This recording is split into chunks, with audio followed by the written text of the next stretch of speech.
जय श्री कृष्ण। राधे राधे। प्यारे भक्तों, आज के इस वीडियो में आप सभी श्रवण करेंगे पौष शुक्ल एकादशी व्रत की 5 महापुण्य फल देने वाली कथा। पौष महीने की शुक्ल पक्ष की एकादशी को पौष पुत्रदा एकादशी कहते हैं। पुत्रदा एकादशी का अर्थ है पुत्र को देने वाली एकादशी।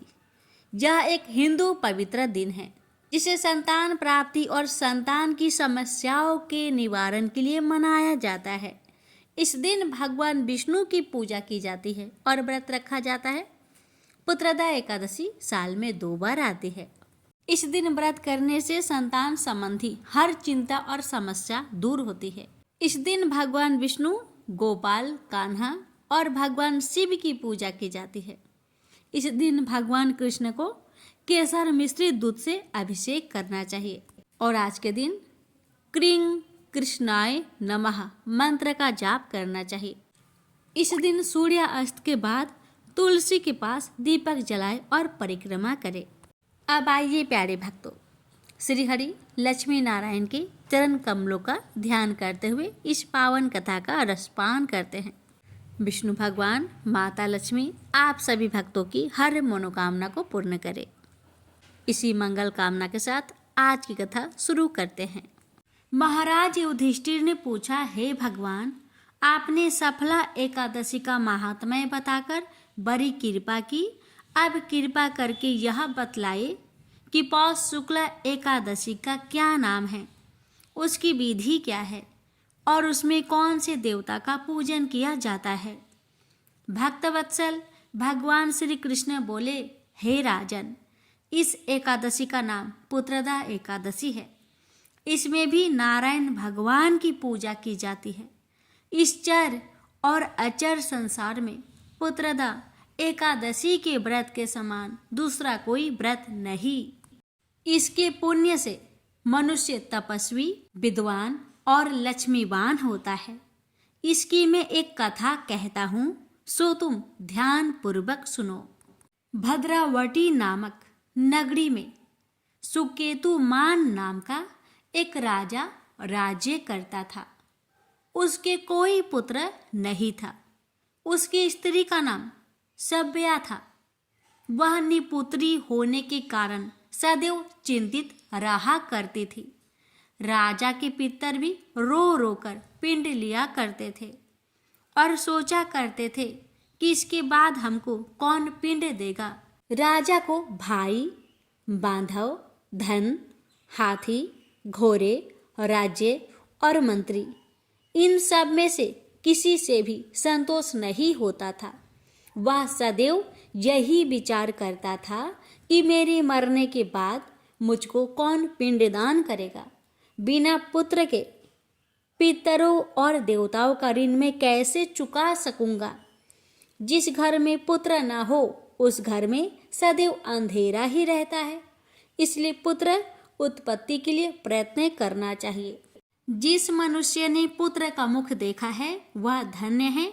उसको इस लोक में यश और परलोक में शांति मिलती है, अर्थात उनके दोनों लोक सुधर जाते हैं। पूर्व जन्म के कर्म से ही इस जन्म में पुत्र, धन आदि प्राप्त होते हैं। राजा इसी प्रकार रात दिन चिंता में लगा रहता था। एक समय तो राजा ने अपने शरीर को त्याग देने का निश्चय किया, परंतु आत्माघात को महान पाप समझकर उसने ऐसा नहीं किया। एक दिन राजा ऐसा ही विचार करता हुआ अपने घोड़े पर चढ़कर वन को चल दिया तथा पंछियों और वृक्षों को देखने लगा। उसने देखा कि वन में मृग, व्याघ्र, सुअर, सिंह, बंदर, सर्प आदि सब भ्रमण कर रहे थे। हाथी अपने बच्चों और हथनियों के बीच घूम रहा है।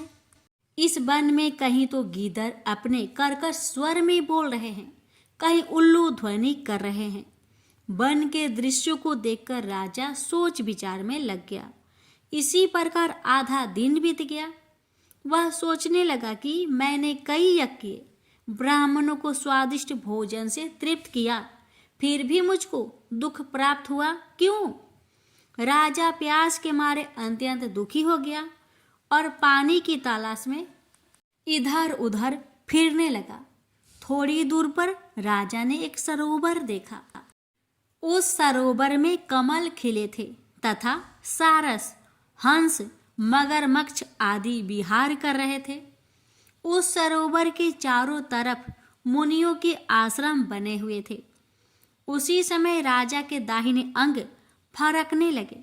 राजा शुभ शकुन समझकर घोड़े से उतरकर मुनियों को दंडवत प्रणाम करके बैठ गया। राजा को देखकर मुनियों ने कहा, हे राजन, हम तुमसे अत्यंत प्रसन्न हैं। तुम्हारी क्या इच्छा है, सो कहो। राजा ने पूछा, महाराज आप कौन हैं और किस लिए यहाँ आए हैं, कृपा करके बतलाइए। मुनि कहने लगे कि हे राजन, आज संतान देने वाली पुत्रदा एकादशी है। हम लोग विश्वदेव हैं और इस सरोवर में स्नान करने के लिए आए हैं। यह सुनकर राजा कहने लगा कि महाराज, मेरे भी कोई संतान नहीं है। यदि आप मुझ पर प्रसन्न हैं तो एक पुत्र का वरदान दीजिए। मुनि बोले, हे राजन, आज पुत्रदा एकादशी है, आप अवश्य ही इसका व्रत करें। भगवान की कृपा से अवश्य ही आपके घर में पुत्र होगा। मुनि के वचनों को सुनकर राजा ने उसी दिन एकादशी का व्रत किया और द्वादशी को उसका पारण किया। इसके पश्चात मुनियों को प्रणाम करके महल में वापस आ गया। कुछ समय बीतने के बाद रानी ने गर्भ धारण किया और 9 महीने के पश्चात उनके एक पुत्र हुआ। वह राजकुमार अत्यंत शूरवीर, यशस्वी और प्रजापालक हुआ। श्री कृष्ण बोले, हे राजन, पुत्र की प्राप्ति के लिए पुत्रदा एकादशी का व्रत करना चाहिए। जो मनुष्य इस महात्म्य को पढ़ता या सुनता है उसे अंत में स्वर्ग की प्राप्ति होती है। प्रेम से बोलिए जय श्री हरि। एक बार भृगु ऋषि ने जानना चाहा कि ब्रह्मा, विष्णु और महेश में कौन सबसे श्रेष्ठ है। वह बारी बारी से सबके पास गए। ब्रह्मा और महेश ने भृगु को पहचाना तक नहीं, न ही आदर दिया। इसके बाद भृगु विष्णु के यहाँ गए। विष्णु उस समय विश्राम कर रहे थे। लक्ष्मी उनके पैर दबा रही थी। भृगु ने पहुंचते ही कुछ न कहा न सुना और विष्णु की छाती पर पैर से प्रहार कर दिया। लक्ष्मी यह देखकर भौंकचक्की रह गई, किंतु विष्णु ने भृगु का पैर पकड़कर विनीत भाव से कहा, मुनिवर, आपके कोमल पैर में चोट लगी होगी, इसके लिए क्षमा करें। लक्ष्मी को विष्णु की इस नम्रता पर बड़ा क्रोध आया। वे भगवान विष्णु से नाराज होकर भूलोक में आ गई तथा कोल्हापुर में रहने लगी। लक्ष्मी की चले जाने से विष्णु को लगा कि उनका श्री और वैभव ही नष्ट हो गया। उनका मन बड़ा अशांत रहने लगा। लक्ष्मी को ढूंढने के लिए वे श्रीनिवास के नाम से भूलोक में आए। घूमते घूमते वे बेक्टाचल में पर्वत क्षेत्र में बकुला माई के आश्रम में पहुंचे। बकुला माई ने उनकी बड़ी आव भगत की और उन्हें आश्रम में ही रहने को कहा। एक दिन जंगल में एक मतवाला हाथी आया। आश्रमवासी डरकर इधर उधर भागने लगे। श्रीनिवास ने यह देखा तो धनुष बाण लेकर हाथी का पीछा किया। हाथी डरकर भागा और घने जंगल में अदृश्य हो गया। श्रीनिवास उसका पीछा करते करते थक गए थे। वे एक सरोवर के किनारे वृक्ष की छाया में लेट गए। उन्हें हल्की सी झपकी आ गई। थोड़ी देर शोर सुनकर वे जागे। देखा 4-6 लड़कियां उन्हें घेर खड़ी है। श्रीनिवास को जागा हुआ देखकर वे टपक कर बोली, यह हमारी राजकुमारी पद्मावती का सुरक्षित उपवन है। यहाँ पुरुषों का आना मना है। तुम यहाँ कैसे और क्यों आए? श्रीनिवास कुछ जवाब दे इससे पहले ही उनकी दृष्टि वृक्ष की ओट से झांकती राजकुमारी की ओर गई। श्रीनिवास पद्मावती को एकटक देखते रह गए। थोड़ा संयत होकर कहा, देवियों, मुझे पता नहीं था। मैं एक शिकार का पीछा करता हुआ यहाँ आया था। थक जाने पर मुझे नींद आ गई थी, क्षमा करे। श्रीनिवास आश्रम में लौट तो आए, किंतु बड़े उदास रहने लगे। एक दिन बकुला माई ने बड़े प्यार से उनकी उदासी का कारण पूछा। श्रीनिवास ने पद्मावती से भेंट होने की सारी कहानी कह सुनाई। फिर कहा, उसके बिना मैं नहीं रह सकता। बकुला माई बोली, ऐसा सपना मत देखो। कहाँ वह प्रतापी चोल नरेश आकाश राज की बेटी, और कहाँ तुम आश्रम में पलने बाड़े एक कुल गोत्रहीन युवक। श्रीनिवास बोले, माँ, एक उपाय है, तुम मेरा साथ दो तो सब संभव है। बकुला माई ने श्रीनिवास का सच्चा प्यार देखकर हाँ कर दी। श्रीनिवास ज्योतिष जानने वाली औरत का भेष बनाकर राजा आकाश की राजधानी नारायणपुर पहुंचे। उसकी चर्चा सुन पद्मावती ने भी उस औरत को महल में बुलाकर अपना हाथ दिखाया। राजकुमारी की हस्तरेखा देखकर वह बोली, राजकुमारी, कुछ दिन पहले तुम्हारी भेंट तुम्हारे सुरक्षित उद्यान में किसी युवक से हुई थी। तुम दोनों की दृष्टि मिली थी। उस युवक से तुम्हारी शादी का योग बनता है। पद्मावती की माँ धारणा देवी ने पूछा, यह कैसे हो सकता है? ज्योतिषी औरत बोली, ऐसा ही योग है। ग्रह कहते हैं कोई औरत अपने बेटे के लिए आपकी बेटी मांगने स्वयं आएगी। 2 दिन बाद सचमुच ही बकुला माई एक तपस्विनी का भेष में राजमहल में आई। उसने अपने युवा बेटे के साथ पद्मावती का विवाह की चर्चा की। राजा आकाश ने बकुला माई को पहचान लिया। उन्होंने पूछा, वह युवक कौन है? बकुला माई बोली, उसका नाम श्रीनिवास है। वह चंद्र वंश में पैदा हुआ है। मेरे आश्रम में रह रहा है। मुझे माँ की तरह मानता है। राजा आकाश ने कुछ सोचकर उत्तर देने के लिए कहा। बकुला माई के चले जाने पर आकाश ने राज पुरोहित को बुलाकर सारी बात बताई। राज पुरोहित ने गणना की, फिर अपनी सहमति देते हुए कहा, महाराज, श्रीनिवास में विष्णु जैसा देवगुण है। लक्ष्मी जैसी आपकी बेटी के लिए यह बड़ा सुयोग है। राजा आकाश ने तुरंत बकुला माई की यहाँ अपनी स्वीकृति के साथ विवाह की लग्न पत्रिका भेज दी। बकुला माई अब चिंतित हो उठी। वह श्रीनिवास से बोली, बेटा, अब तक तो विवाह की ही चिंता थी, अब पैसे न होने की चिंता है। मैं वारा स्वामी के पास जाती हूँ, उनसे पूछती हूँ कि क्या किया जाए। बकुला माई श्रीनिवास को लेकर वराह स्वामी के पास गई और श्रीनिवास के विवाह के लिए धन की समस्या बताई। तो वराह स्वामी ने 8 दिग्पालों इंद्र, कुबेर, ब्रह्मा, शंकर आदि देवताओं को अपने आश्रम में बुलवाया। फिर श्रीनिवास को बुलवाकर कहा, तुम स्वयं इन्हें अपनी समस्या बताओ। श्रीनिवास ने देवताओं से कहा, मैं चोल नरेश राजा आकाश की बेटी पद्मावती से विवाह करना चाहता हूँ। मेरी हैसियत राजा के अनुरूप नहीं है। मेरे पास धन नहीं है। मैं क्या करूँ? इंद्र ने देवताओं के कोषाध्यक्ष कुबेर से कहा, कुबेर, इस काम के लिए तुम श्रीनिवास को ऋण दो। कुबेर ने कहा, ऋण तो मैं दे दूंगा, पर उसे यह वापस कब और कैसे करेंगे, इसका निर्णय होना चाहिए। श्रीनिवास बोले, इसकी चिंता मत कीजिए, कलयुग के अंत में मैं सब ऋण चुका दूंगा। कुबेर ने स्वीकार कर लिया। सब देवताओं की साक्षी में श्रीनिवास ने ऋण पत्र लिख दिया। उस धन से श्रीनिवास और पद्मावती का विवाह बड़ी धूमधाम से हुआ। तभी नारद ने कोल्हापुर जाकर लक्ष्मी को बताया, विष्णु ने श्रीनिवास के रूप में पद्मावती से विवाह कर लिया है। दोनों वेंकटाचलम पर्वत पर रह रहे हैं। यह सुनकर लक्ष्मी को बड़ा दुख हुआ। वह सीधे वेंकटाचलम पहुंची।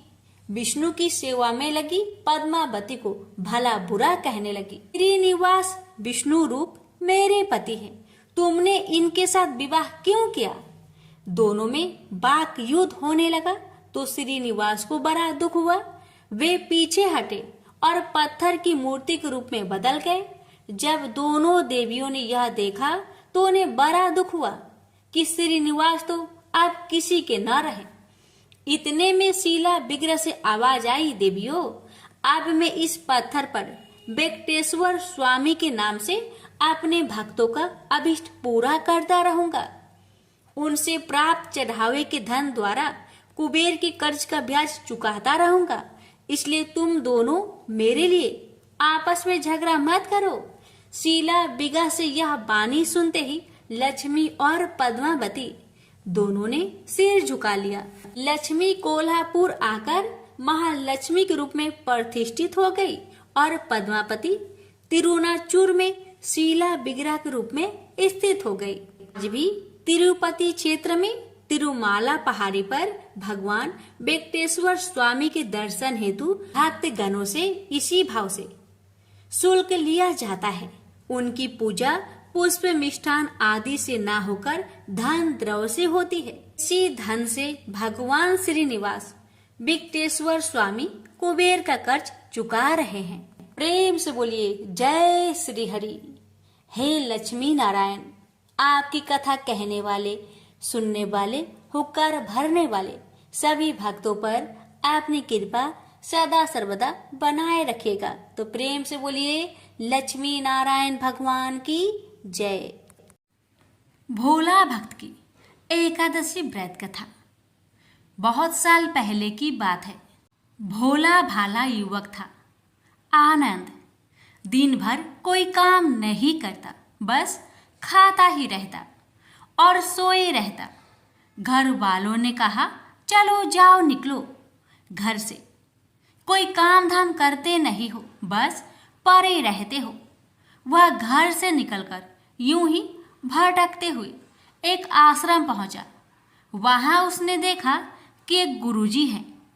उनके शिष्य कोई काम नहीं करते, बस मंदिर की पूजा करते हैं। उसने मन में सोचा, यह बढ़िया है, कोई काम धाम नहीं, बस पूजा ही तो करना है। गुरुजी के पास जाकर पूछा, क्या मैं यहाँ रह सकता हूँ? गुरुजी बोले, हाँ हाँ, क्यों नहीं, लेकिन मैं कोई काम नहीं कर सकता हूँ। गुरुजी बोले, कोई काम नहीं करना है, बस पूजा करना होगा। आनंद बोला, ठीक है, वह तो मैं कर लूँगा। अब आनंद महाराज आश्रम में रहने लगे। ना कोई काम ना कोई धाम, बस सारा दिन खाते रहो और प्रभु भक्ति में भजन गाते रहो। महीना भर हो गया। फिर एक दिन आई एकादशी। उसने रसोई में जाकर देखा, खाने की कोई तैयारी नहीं। उसने गुरुजी से पूछा, आज खाना नहीं बनेगा क्या? गुरुजी ने कहा, नहीं, आज तो एकादशी है, तुम्हारा भी उपवास है। उसने कहा, नहीं, अगर हमने उपवास कर लिया तो कल का दिन हम नहीं देख पाएंगे। हम नहीं कर सकते उपवास, हमें तो भूख लगती है। आपने पहले क्यों नहीं बताया? गुरुजी ने कहा, ठीक है, तुम ना करो उपवास, पर खाना भी तुम्हारे लिए कोई और नहीं बनाएगा, तुम खुद बना लो। बेचारा मरता क्या ना करता। गया रसोई में। गुरुजी फिर आए, देखो, अगर तुम खाना बना लो तो राम जी को भोग जरूर लगा लेना और नदी के उस पार जाकर बना लो रसोई। ठीक है। लकड़ी, आटा, तेल, घी, सब्जी लेकर आनंद महाराज चले गए। जैसा तैसा खाना भी बनाया। खाने लगा तो याद आया, गुरुजी ने कहा था कि राम जी को भोग लगाना है। लगा भजन गाने, आओ मेरे राम जी भोग लगाओ जी, प्रभु राम आइए, श्री राम आइए, मेरे भोजन का भोग लगाइए। कोई ना आया तो बेचैन हो गया कि यहाँ तो भूख लग रही है और राम जी आ ही नहीं रहे। भोला मानस जानता नहीं था कि प्रभु साक्षात तो आएंगे नहीं, पर गुरुजी की बात मानना जरूरी है। फिर उसने कहा, देखो प्रभु राम जी, मैं समझ गया कि आप क्यों नहीं आ रहे हैं। मैंने रूखा सूखा बनाया है और आपको तरमाल खाने की आदत है, इसलिए नहीं आ रहे हैं। ऐसी बात है तो सुनो प्रभु जी, आज वहाँ भी कुछ नहीं बना है, सबको एकादशी है। खाना हो तो यह भोग ही खा लो। श्री राम अपने भक्त की सरलता पर बड़े मुस्कुराए और माता सीता के साथ प्रकट हो गए। भक्त असमंजस में, गुरुजी ने तो कहा था कि राम जी आएंगे, पर यहाँ तो माता सीता भी आई है और मैंने तो भोजन बस 2 लोगों का बनाया है। चलो कोई बात नहीं, आज इन्हें ही खिला देते हैं। बोला प्रभु, मैं भूखा रह गया, लेकिन मुझे आप दोनों को देखकर बड़ा अच्छा लग रहा है। लेकिन अगली एकादशी पर ऐसा ना करना, पहले बता देना कि आप कितने जन आ रहे हो, और हाँ, थोड़ा जल्दी आ जाना। राम जी उसकी बात पर बड़े मुंदित हुए, प्रसाद ग्रहण कर चले गए। अगली एकादशी तक यह भोला मानस सब भूल गया। उसे लगा प्रभु ऐसे ही आते होंगे और प्रसाद ग्रहण करते होंगे। फिर एकादशी आई। गुरुजी से कहा, मैं चला अपना खाना बनाने, पर गुरुजी थोड़ा ज़्यादा अनाज लगेगा, वहाँ 2 लोग आते हैं।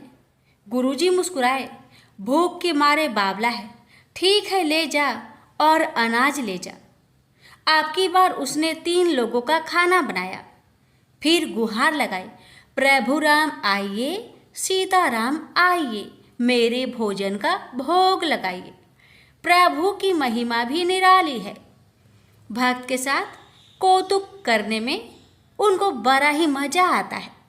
इस बार वे अपने भाई लक्ष्मण, भरत, शत्रुघ्न और हनुमान जी को लेकर आ गए। भक्त को चक्कर आ गया। यह क्या हुआ? 1 का भोजन बनाया तो 2 आए, आज 2 का खाना ज्यादा बनाया तो पूरा खानदान आ गया। लगता है आज भी भूखा ही रहना पड़ेगा। सबका भोजन लगाया और बैठे बैठे देखता रहा। अनजाने ही उसकी भी एकादशी हो गई। फिर अगली एकादशी आने से पहले गुरुजी से कहा, गुरुजी ये आपके प्रभु राम जी अकेले क्यों नहीं आते? हर बार कितने सारे लोग ले आते हैं, इस बार अनाज ज़्यादा देना। गुरुजी को लगा कहीं यह अनाज बेचता तो नहीं, देखना पड़ेगा जाकर। भंडार में कहा, इसे जितना अनाज चाहिए दे दो, और छुप कर उसे देखने चल पड़े। इस बार आनंद ने सोचा, खाना पहले नहीं बनाऊंगा, पता नहीं कितने लोग आ जाए, पहले बुला लेता हूँ फिर बनाता हूँ। फिर टेर लगाई, प्रभु राम आइए, श्री राम आइए, मेरे भोजन का भोग लगाइए। सारा राम दरबार मौजूद। इस बार तो हनुमान जी भी साथ आए, लेकिन ये क्या, प्रसाद तो तैयार ही नहीं है। भक्त ठहरा भोला भाला, बोला प्रभु इस बार मैंने खाना नहीं बनाया। प्रभु ने पूछा क्यों? बोला मुझे मिलेगा तो है नहीं, फिर क्या फायदा बनाने का, आप ही बना लो और खुद ही खा लो। राम जी मुस्कुराए, सीता माता भी गदगद हो गई उसके मासूम जवाब से। लक्ष्मण जी बोले क्या करे प्रभु? प्रभु बोले भक्त की इच्छा है, पूरी तो करनी पड़ेगी, चलो लग जाओ काम से। लक्ष्मण जी ने लकड़ी उठाई, माता सीता आटा सानने लगी। भक्त एक तरफ बैठकर देखता रहा। माता सीता रसोई बना रही थी तो कई ऋषि मुनि, यक्ष, गंधर्व प्रसाद लेने आने लगे। इधर गुरुजी ने देखा खाना तो बना नहीं, भक्त एक कोने में बैठा है। पूछा बेटा क्या बात है, खाना क्यों नहीं बनाया? बोला अच्छा किया गुरुजी आप आ गए, देखिए कितने लोग आते हैं प्रभु के साथ। गुरुजी बोले मुझे तो कुछ नहीं दिख रहा तुम्हारे और अनाज के सिवा। भक्त ने माथा पकड़ लिया, एक तो इतनी मेहनत करवाते हैं प्रभु, भूखा भी रखते हैं और ऊपर से गुरुजी को दिख भी नहीं रहे, यह और बड़ी मुसीबत है। प्रभु से कहा आप गुरुजी को क्यों नहीं दिख रहे हैं? प्रभु बोले मैं उन्हें नहीं दिख सकता। भक्त बोला क्यों? वो तो बड़े पंडित है, ज्ञानी है, विद्वान है, उन्हें तो बहुत कुछ आता है, उनको क्यों नहीं दिखते आप? प्रभु बोले, माना कि उनको सब आता है, पर वे सरल नहीं है तुम्हारी तरह, इसलिए उनको नहीं दिख सकता। आनंद ने गुरुजी से कहा, गुरुजी, प्रभु कह रहे हैं आप सरल नहीं है, इसलिए आपको नहीं दिखेंगे। गुरुजी रोने लगे। वाकई मैंने सब कुछ पाया, पर सरलता नहीं पा सका तुम्हारी तरह। और प्रभु तो मन की सरलता से ही मिलते हैं। प्रभु प्रकट हो गए और गुरुजी को भी दर्शन दिए। इस तरह एक भक्त के कहने पर प्रभु ने रसोई भी बनाई। प्रेम से बोलिए सीताराम की जय, लक्ष्मी नारायण की जय। गणेश जी और मालिन की कथा। एक बार एक नगर में एक मालिन रहती थी। उसके पति चल बसे थे। उसका एक 4 साल का पुत्र था। उसकी सास कठोर हृदय की स्त्री थी। वह बहू को बहुत तकलीफ देती थी। एक दिन सास ने बहू और पोते को घर से निकाल दिया। वे दोनों रोते हुए चलते चलते एक जंगल में जा पहुंचे। वहां एक बड़े पेड़ के नीचे बैठ गए। वहां से थोड़ी दूर पर एक गणेश जी का मंदिर था। वहां बहुत लोग गणेश जी के दर्शन करने आते थे। दर्शन करके गणेश जी को प्रसाद चढ़ाते, फिर वह प्रसाद सबको बांट देते थे। इस प्रसाद से माँ बेटे का गुजारा होने लगा। दोनों गणेश जी की पूजा पाठ में लग गए। एक दिन उन्होंने सोचा, क्यों ना हम भी जंगल से फूल लाकर बेचे। वे रोज जंगल से फूल लाकर उसकी माला बनाकर बेचने लगे। साथ में पूजा की सामग्री और प्रसाद भी बेचने लगे। इससे उनको आमदनी होने लगी। गणेश जी की कृपा से आमदनी बढ़ने लगी। जल्दी ही उन्होंने एक मकान और एक दुकान बना लिया। एक राजा की लड़की मंदिर में रोज पूजा करने आती थी। मालिन के बेटे को देखकर राजकुमारी उस पर मोहित हो गई और उससे विवाह करने की सोचने लगी। उसने अपनी भाभी से अपने मन की बात कही। भाभी अनुभवी थी। उसने कहा, ये तो मालिन का बेटा है और तुम एक राजा की बेटी हो। यदि तुमने उससे विवाह किया तो तुम्हारी बहुत बेइज्जती होगी। पर राजकुमारी अपनी बात पर अड़ी रही। उसने कहा, मैंने तो प्रतिज्ञा कर ली है कि उसी से विवाह करूंगी। भाभी ने घर जाकर सारी बात राजा को बता दी। राजा ने मना नहीं किया और विवाह के लिए तैयार हो गए। उन्होंने बड़े धूमधाम से बेटी का विवाह मालिन के बेटे के साथ कर दिया। मालिन ने सबसे पहले बेटे बहू को गणेश जी की मंदिर में ले जाकर पूजा पाठ करवाया और गणेश जी का आशीर्वाद दिलवाया।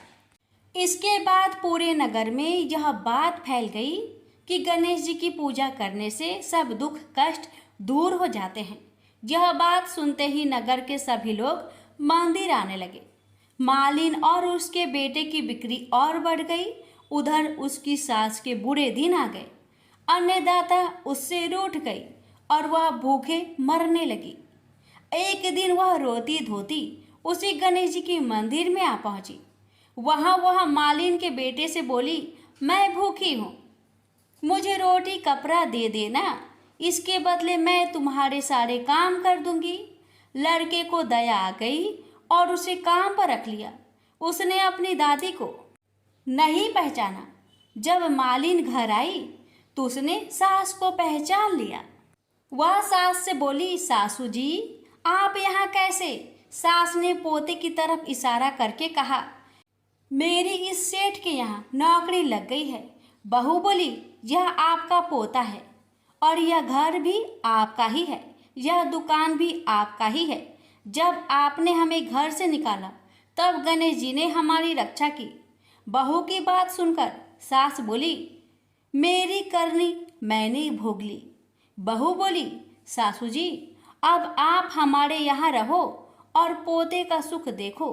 हे गणेश जी महाराज, जैसा सुख आपने मालिन को दिया वैसा ही सुख सबको देना। प्रेम से बोलिए गणेश भगवान की जय। लापसी तापसी की कथा। एक लापसी था, एक तपसी था। तपसी हमेशा भगवान की तपस्या में लीन रहता था। लापसी रोजाना सवा सेर की लापसी बनाकर भगवान का भोग लगाकर जीम लेता था। एक दिन दोनों लड़ने लगे। लापसी बोला, मैं रोज भगवान की तपस्या करता हूँ, इसलिए मैं बड़ा हूँ। लापसी बोला कि मैं रोज भगवान को सवा सेर लापसी का भोग लगाता हूँ, इसलिए मैं बड़ा हूँ। नारद जी वहां से गुजर रहे थे। दोनों को लड़ता देखकर उनसे पूछा कि क्यों तुम लड़ रहे हो। लापसी ने खुद को बड़ा होने का कारण बताया और तपसी ने अपना कारण बताया। नारद जी बोले, तुम्हारा फैसला मैं कर दूंगा। दूसरे दिन लापसी और तपसी नहाकर अपनी रोज की भक्ति करने आए तो नारद जी ने छुपकर 1.25 करोड़ की एक एक अंगूठी उन दोनों के आगे रख दी।